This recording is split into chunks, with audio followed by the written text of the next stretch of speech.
on the Hawkeye Sports Network from Learfield. This is the Fight for Iowa podcast. Here's the voice of the Hawkeyes, Gary Dolphin.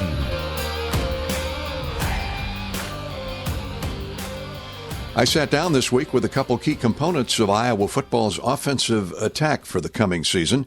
Attending the Polk County I-Club golf outing at the Wakonda Club was right tackle Gennings Dunker, a massive 6'5", 315-pounder, and one of the main reasons the Hawkeye offensive line was a semifinalist for the Joe Moore Award last season, symbolic for displaying a high level of toughness, effort, teamwork, consistency, technique, and finishing.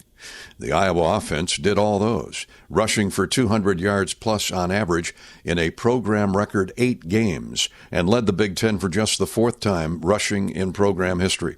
Record-setting running back Caleb Johnson has moved on to the NFL.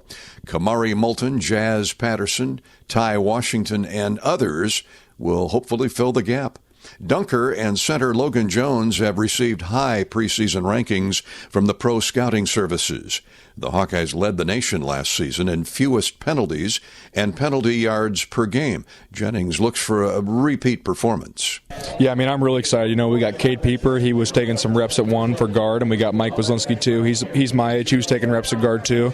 We got Peep going the right direction. We got his weight up, and we got a bunch of young tackles too that are ready to step up. We got Trevor Lauk and Dotsey, and then we also got Bryce too. So, ton of opportunity. I'm excited. Iowa led the nation in fewest penalties last year and fewest penalty yards, therefore. That's enough to motivate anybody. Right, I think it just comes down to fundamentals and doing exactly what we're told to do.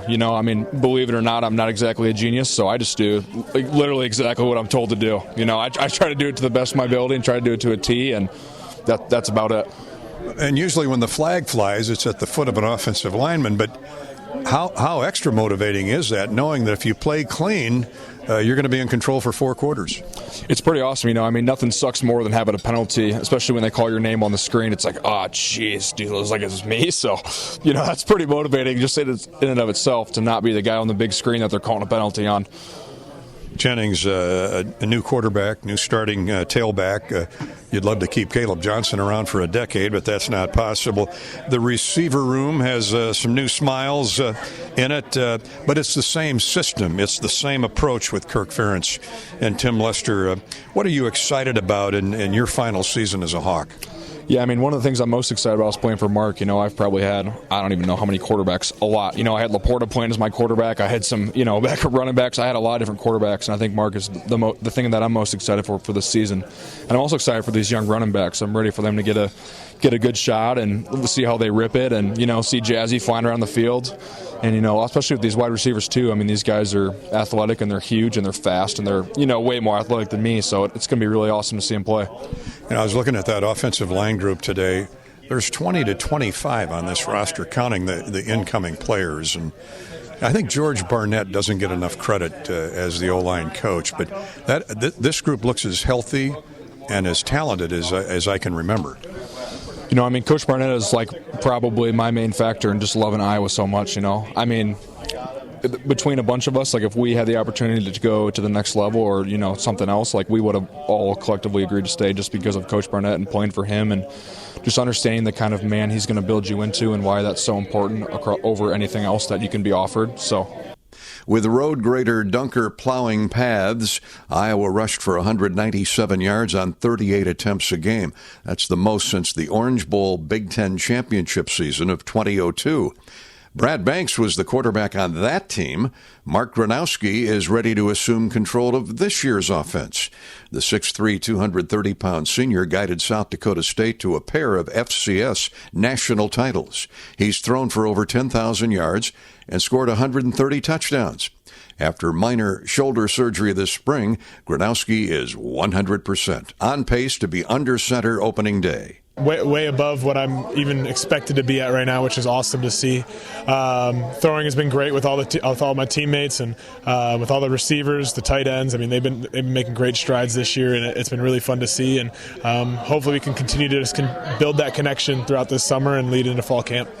This team is deep in numbers, period. Running back, receiver room. How encouraged are you about the addition of the Sam Phillips to others, but also about the mainstays like an Addison Estrenga who will lead that tight end group. Yeah, I mean, and when I was getting recruited here too, they're talking about bringing in a big time receiver that has a lot of reps, and Sam Phillips is that guy, and me and him have gotten really, really close this past spring, kind of just both transferring in here and having kind of similar new things that are happening to us in our lives, and it's been really great connecting with him. But I mean, we got so many guys that are going to be great athletes and great players for this team this year, especially in that receiver room. We got so many guys that have made huge strides this spring, learning the offense, and under year 2 under Coach Lester, it's going to be great for the passing game. But also having guys like Addison Estrenga who stuck around, and a guy that's building up in the program is Zach Ortworth, and you got to hear his name a couple times last year and make some big plays. But he's going to continue to make big plays for us this year, and I'm also excited about that running back room, like you mentioned earlier. You got a lot of guys that are going to play a lot of football for us. So. You mentioned Phillips. How about Vandersea? Jacob Gill's back. This might be as deep as I've seen that receiver room in a few years.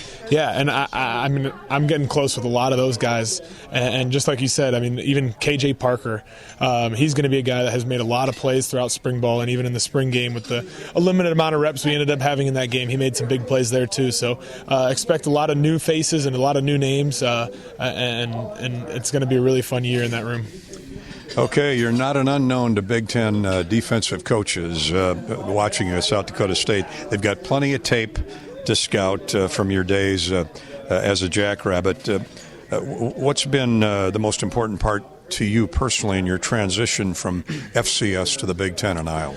I mean, the biggest thing is when you're learning a whole new offense is just try to be as confident as possible when you get into that, and spending time with Lester, learning the offense, watching the film, spending time with the receivers so we get on the same page, and even the tight ends getting on the same page with those guys. We're starting meetings with the offensive line and me meeting with them and understanding what their blocking assignments are so I can be the most confident player on the field, and kind of share that confidence with everyone else on the field as well, which will just make the offense that much better. But the biggest transition is trying to make sure that offense is running smoothly. I'm able to be that leader on the field and be the signal caller that the team needs. What makes Lester unique, other than the fact that he was a quarterback? He thinks like you do. Yeah, no, it's awesome, and he's a big reason of why I came to Iowa, and him being a former quarterback, him coaching in the NFL a little bit, and bringing in the NFL offense to Iowa has been a huge help, and just listening to him and how much he knows the game of football has helped me develop so much, and the development is a big part of why I came here and just trying to learn under him and how great of a coach he's been. I mean, he's been a head coach as well, so he has had lots of years of experience and lots of years of watching football. It's going to be a really fun year, and just continuing to learn every day from him. Mark Gronowski has run up more than 12,000 yards of total offense. He definitely knows how to go north and south. He learned a lot about the position from Dad Ray, who quarterbacked the Drake Bulldogs in the 1980s. Mark Gronowski was at quarterback when South Dakota State opened the season in Kinnick Stadium in September of 2022. Safeties by linebacker Jack Campbell and end Joe Evans, and an Aaron Blum 46-yard field goal preserved a 7-3 Hawkeye victory over the Jackrabbits. Gronowski says he's looking forward to 70,000 fans cheering for him instead of against him. I'll have more on the Fight for Iowa podcast after a brief timeout. Hello, Iowa. Here's a promise. Wherever you are in this great state, University of Iowa Healthcare is here for you, even if you never walk through our doors.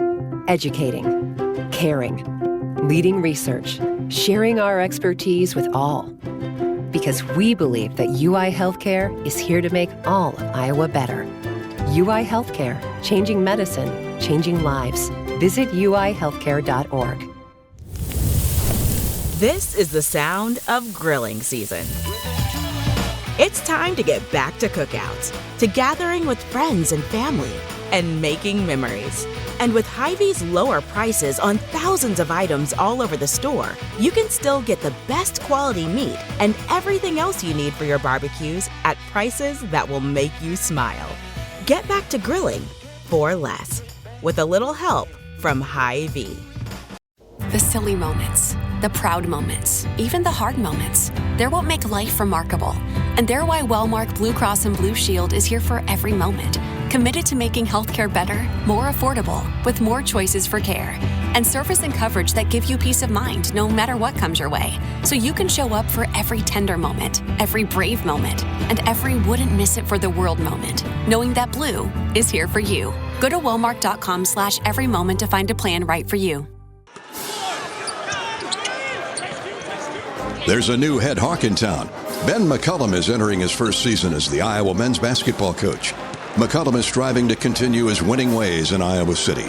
Join us for the new era of Iowa basketball.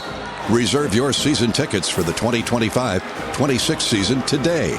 Give us a call at 1-800-IA-HAWKS to learn more. On Iowa, go Hawks! The golf world is still buzzing about last Sunday's dramatic U.S. Open victory for little-known golfer JJ Spaun. The Los Angeles native sank a 60-foot putt on the 18th hole to seal the deal. Spaun came into the year ranked 109th. Now he's 8th. At 34 years old and with one tour victory prior to surviving the famed Oakmont Country Club course with its 5.5-inch rough and at times a driving rainstorm, Spaun simply said afterwards, "Never give up, on the day or your career." The Wakonda Club in Des Moines has hosted the Principal Charity Classic, a Champions Tour stop on the PGA Tour, won this year by Miguel Angel Jimenez. The head golf pro at Wakonda is Aaron Krueger, an Iowa graduate and member of the Hawkeye golf team. Krueger won several Iowa Section PGA titles and in 2014 qualified for the PGA Championship. He's also played in the John Deere tournament in the Quad Cities. Krueger feels what JJ Spaun accomplished at the U.S. Open, given the pressure, was amazing. Yeah, it is truly the Open that you can sign up, qualify, go through 2 levels, and make it. And that's what makes it so special. And for JJ to be the national champion and come out ahead in the way that he did with that historic putt, it's a really cool story for the golf world. I love his humble nature, his approach to the game, his character. His 2 daughters and wife were jumping up and down when that putt went in like everybody else. You get up close and personal and you see the emotions of the golfer. They're not hiding behind a football helmet or behind sunglasses and a big hat. You see what they're going through. And JJ played it so cool the entire round. He started off with 5 over through 6. He hit an unbelievable shot on 2 that hits the flag and goes 50 yards off the green, and he didn't seem to be rattled. And the rain intervened for him at the right time, and he came back just firing. And I think that calm demeanor that everybody saw, he was just unflappable. And one of the great challenges about golf, and you mentioned it, are the elements. And guys handle it differently. And there's a lot of frustration and emotions. And you're right, he was kind of stone-faced through it all. He really was. And I think that's just a good lesson for all of us. Like, golf's going to deal you really good breaks and really bad breaks. And he handled both of them extremely well. Sam Burns and Adam Scott hit poor shots, and they were penalized with it. But, and you could see the frustration mounting in them. And poor Tyrrell Hatton, he was just one more bad break away from really going off. But hats off to JJ. That was really, really cool to see him respond like that. But then also he came so close to winning the Players' Championship and lost in that Monday playoff to Rory. Similar situation where he had a rain delay on Sunday and came back playing well out of that. I'm a big fan now. Zach Johnson told me when he's in a major in particular, but any PGA tournament, it's never him against the guy he's walking with. It's the player against the golf course. And I bring that up because of good old Oakmont. Yeah, absolutely. Oakmont's probably the toughest golf course they'll play in any major championship setup. And obviously when you throw in the weather that they had to deal with, that's just one other element to fight it. I'll add one more to what Zach said. It's also the player versus the player. And whether it be their own expectations or the pressure that they induce on themselves, that is probably the biggest fight that they have to deal with. I read some really good quotes from JJ that said, I just want to get my game to the next level. And he really started working with some new coaches, and he wasn't satisfied with where he was. He wanted to become a superstar just for his own. And to do that at age 34 is hard. That 34 is starting to get old on that tour. it's a good lesson for all of us in everyday life. You always want to get better. I mean, you want to be the best at what you do, and he's on the rise at 34 years old, and he's got to look down the road now and say, you know what, I got a lot of years left, and so it's great stuff. Great stuff, Aaron. Thanks so much for your time. Thanks, Dolph. Appreciate it. For JJ Spaun, he's right back at it playing the Travelers this week at TPC River Highlands in Connecticut. For Aaron Krueger and many other Iowa Section PGA pros, they're revving up their junior programs for this summer.